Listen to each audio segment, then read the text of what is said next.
Well, I am certainly privileged to be able to talk to you about Knoxville, Tennessee, and to be in a room with so many great mayors and city staff who are doing great things. Knoxville, Tennessee. How many have ever been to Knoxville? Oh, yay. How many have been in the last 5 years? Well, we've changed a lot since that time. Really, in the last 8 years, we've seen a real revival of our downtown.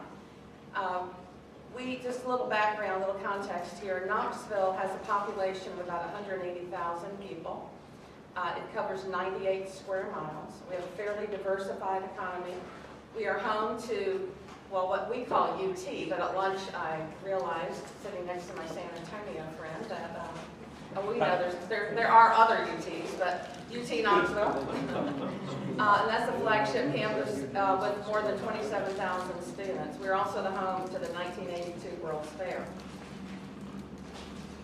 Just to give you a little perspective of where we are, Knoxville is on the eastern part of the state. We're in the foothills of the Smokies, and we are the county seat of Knox County. We are a mountain city in the foothills of the Smokies, and by the way, the Smokies are the most visited national park in the country, and for many years a lot of people just drove right past Knoxville to go to the go-kart places and rides and all, and Pigeon Forge, and then into the mountains, and our goal is to get them to stop off in Knoxville. We're also a river city. We're situated at the confluence of the Holston River and the French Broad River, which then together form the Tennessee River, which go through our downtown. And for years, like many cities, we turned our back on the river, but that has changed, and you'll see some of what we're doing now. My administration is really based on a vision of building a more vibrant economy, stronger neighborhoods, a thriving downtown, high quality of life, and a greener Knoxville. And a lot of what I think the goals of walkability and an urban environment feed into all of that, or really result in this.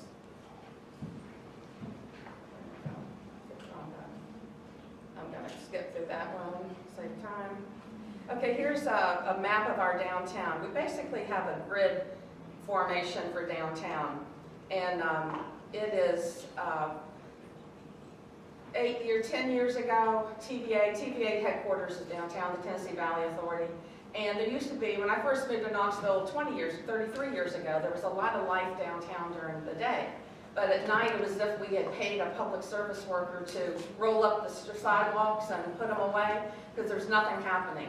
And so about 8 years ago, a lot of that started to change with some very strategic investment. And now Dan, where's Dan? He's still in the room, Dan Burton? I stepped out for a minute. He talked about the few squares that or pedestrian malls that are still successful. This doesn't even give you a sense really of the vitality, but this is a pedestrian mall, which we call a market square in the heart of our downtown, 1 block off of our main street. And it is a lively, any night of the week, any day of the week. On Market Square, there's a lot of activity now. It's where our farmers markets are, and sidewalk chalk competitions as part of our Dogwood Arts Festival and other types of events like that. We've also had, downtown now is home to events such as First Fridays, which focus on the arts in downtown. We have a lot of art openings and a lot of folks out walking our streets at that opportunity. Our main street through town is called Gay Street, and the American Planning Association last year named it as one of the 10 great streets in America. And if you had seen it just a few years ago, you never would have imagined we could have won that. And so how did we do that? You know, the change has really been because of some very strategic investment by the city. What we always say is that our goal is to put in some strategic public investment to maximize the private sector investment. And we've done that with a number of different programs. This right here shows that in the north of our downtown is kind of bordered by these railroad tracks, as you can see. And we basically dug up that street, did total renovation to the street, to the sidewalks, added the furnishings, benches, trees, trash cans, and specialty lighting. and improve the utilities to the historic structures. And now that is our arts district. We have the corner right next to what you might see the Sturkey building. On the other side is our Arts Emporium, which is the heart to our Arts and Cultural Alliance, and many of our galleries are in that area. Increased it to a lot of walkability. Just north of there, we've added landscaping that filters stormwater and increases the aesthetics and the pedestrian experience. I'm going to skip some of these. Here's one of our strategies. In order to increase walkability, increase reinvestment in downtown, we adopted several policies. And one is, and this is back in '03 or so when this really started, and that is tax increment financing. Do any of you all use that? Right, okay, I see a lot of hands. So that was something before '03 our mayors didn't believe in. We also used pilots, payment in lieu of taxes. And this right here is just a list of some of the TIFs that we are currently on the books. And we're starting to see some of the original ones that were done years ago are now starting to roll off. And in the meantime, we've seen tremendous investment because of this leveraging that we have done. I'm going to skip there. Wayfinding. This is something that Knoxville's engaged in right now. Dan mentioned this as we were walking just recently. We, unfortunately, a few years ago, before I was a mayor, started a wayfinding project using state dollars, and it has taken years to get through because of all of the hoops. It's actually federal funding, through the state, and the environmental reviews and all these different things that are required. But we're finally about through all of that and anticipate having our wayfinding kiosks and such up next year. Another one of our strategies is to use redevelopment areas, and you can see those in colored in there. And through those redevelopment areas, that's our avenue to be able to do tax increment financing, and we have used it significantly in downtown and some of our inner core neighborhoods to increase the value of real estate, to bring people back downtown, and to improve the neighborhood and the commercial districts. Okay, you saw a similar picture to this a minute ago that Dan had. This is actually the University of Tennessee. On the left, you see this is the main, that's called the Strip, and it's heading from, you're seeing the tall building in the distance is downtown, and so that's looking east, and that's what most people see when they come to the flagship campus of the University of Tennessee. You see to the right, the slide with the picture to the right, that is the campus, which is actually on that side of the road. And so what we have been involved with is developing, really doing a road diet, as Dan mentioned. That street has always been the way to cut through to get downtown.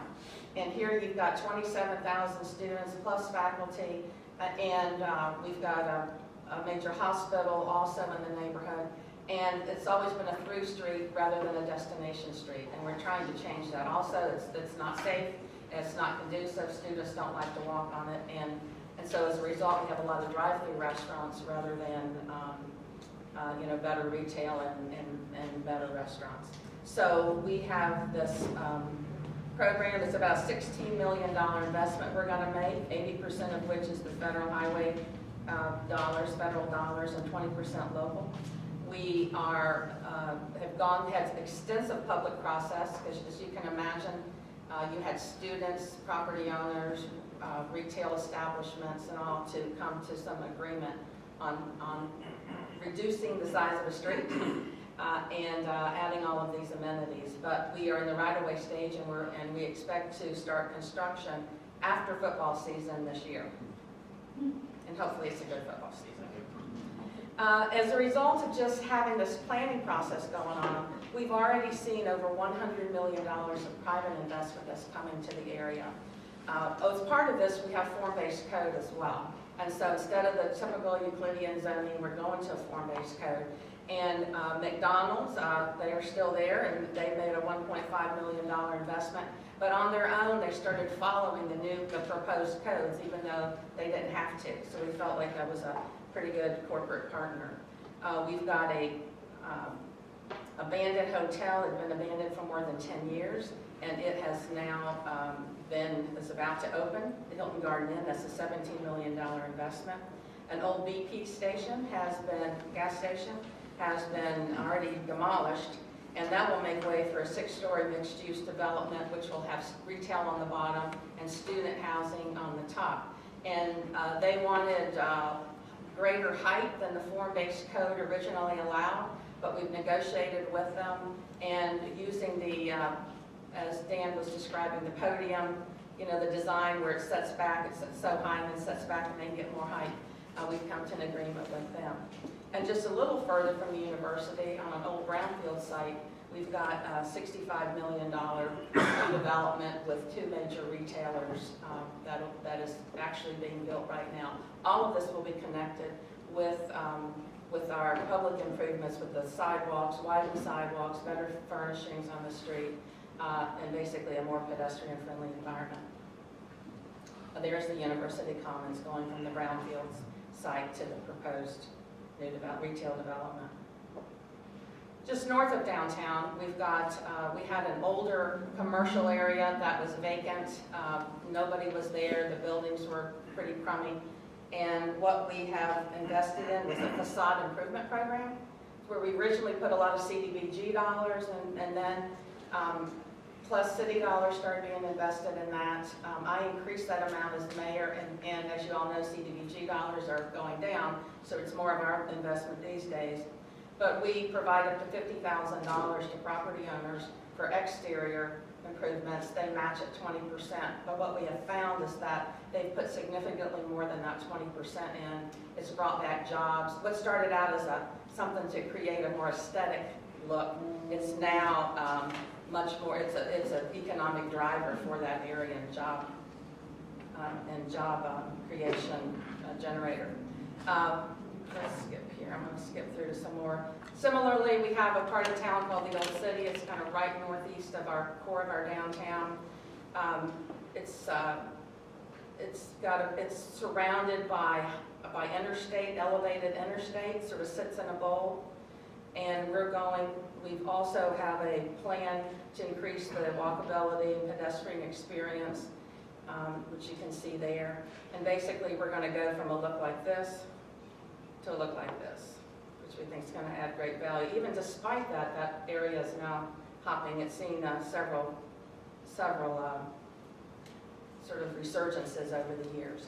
So our biggest opportunity in Knoxville for redevelopment and improvement of the, to help the economy and quality of life is our South Waterfront. And a former mayor came up with a lot of public input, which I was involved in, came up with a very good South Waterfront redevelopment plan, and then the economy tanked. And so now, as we're coming out of that, we're seeing a lot of new investment, including this Baptist hospital, which was the old Baptist hospital, which has been vacant for several years. There's now a developer that's going to close in a few months and bring about $150 million investment. We will do the river walk, the public improvements, all of the stuff to promote and extend the public accessibility along the river. Here's some more. You can see up the top right here, this is the Suttree Landing Park, which is, again, a public park that will be along the riverfront. And our vision is 3 miles of river walk and private development, adjacent to it. And we're starting to see that pay off. One of our big dreams was to have a pedestrian bridge from the university campus over to the South Waterfront. That is the design. We're in some of the environmental and phases of that. However, it's quite expensive. It's an unfunded project, and there's a possibility that instead we may get access to a railroad bridge. And if that's the case, then this design may get changed. But the whole idea is to connect the university over to the South Waterfront, where there will be housing, retail, and a lot of other kinds of amenities. Already we're looking at major investments as a result of the city being proactive in the redevelopment area and the plan.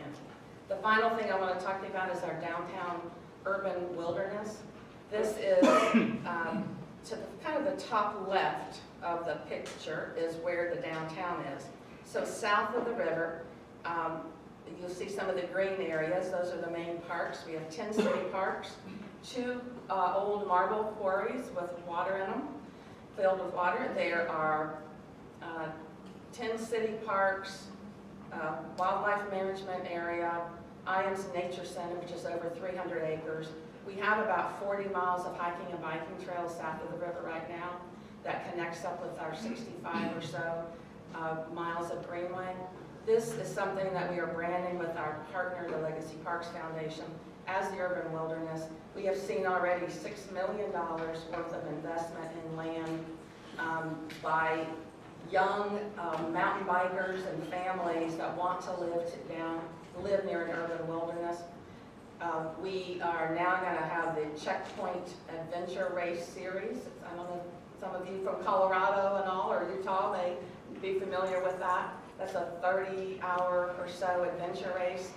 Now they're coming to Knoxville, which would have been unheard of before, because we are preserving this kind of wilderness, which in our whole goal, of course, is to get people out, get them healthy, with the connecting trails, having a vibrant, more dense downtown and waterfront edge, but preserving this wilderness for quality of life, tourism, and economic generation. So these are just a couple of pictures. This is just 10 minutes from downtown by bike.